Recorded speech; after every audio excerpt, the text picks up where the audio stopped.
Hey guys, this is Post-Production Pi with srlounge.com. Alright guys, so let's move on to the graduated filter tool. Now we can access that tool by hitting M, which is going to automatically open up the graduated filter menu.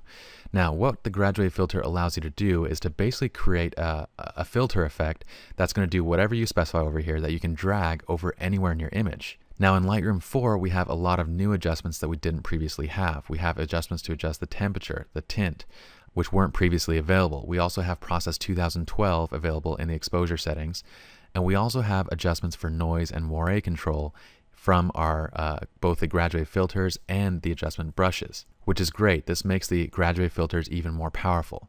Now, let's say, for example, in this image, we want to make the sky a little more blue. We want to darken it up a little bit, just make it more dramatic and punchy. Well, what I'm going to do is go over here to my graduated filters while this is selected. I'm going to hold down Alt or Option on a Mac to bring up this reset dialog right here. If I click that now, it resets all my settings. So what we're going to do is we want this adjustment, we want this graduated filter to basically cool down the area that we painted over. We want to maybe adjust the exposure down a little bit. We want to add a little bit of contrast. And don't so much worry about the settings because we're going to be going over these settings in detail shortly. But I just want to kind of illustrate how this tool works. We're going to boost the clarity a little bit and then add a little bit of saturation. And that's great right there. So we should be able to see a noticeable difference. I'm going to pull down from the top of this area. And what we see now is that this graduated filter basically applies a filter where it's strongest from the area that we start, and then it feathers off as we pull it into the image more.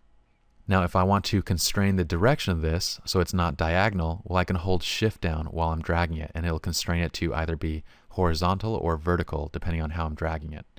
So this is an extremely powerful tool, not only in fixing problems on your camera, like say maybe we want to fix an exposure where it's darker on the right side than on the left, but it's also great creatively. We can do a lot of cool creative effects with the graduated filters, which we're going to get to when we get to actually doing our processing tutorials. So let's just say, for example, I want to apply that effect twice to that same area. So I'm going to drag it again from the top, holding Shift, pulling it down, and that's great. Now I have two filters over that same area. If I want to adjust either of them, all I need to do is select one, and whatever button is black is the one that we're going to be adjusting. So from here, I can select it, I can adjust contrast up, take the exposure up a bit, do whatever I want to kind of adjust that. If I want to delete one, well, all I need to do is select it and then hit the delete key, and it removes that automatically. Once again, we have the option to toggle this effect by turning it on and off, and if we want to reset the effect, we can just click reset and it removes it completely from the image. Now be careful because the reset button will actually reset all of the graduated filters on your image, so not just whatever is selected. Alright guys, so we're going to get more into graduated filters as we go through, especially when we go through the advanced production tutorials. For now, if you guys have a basic understanding of it, that's good enough.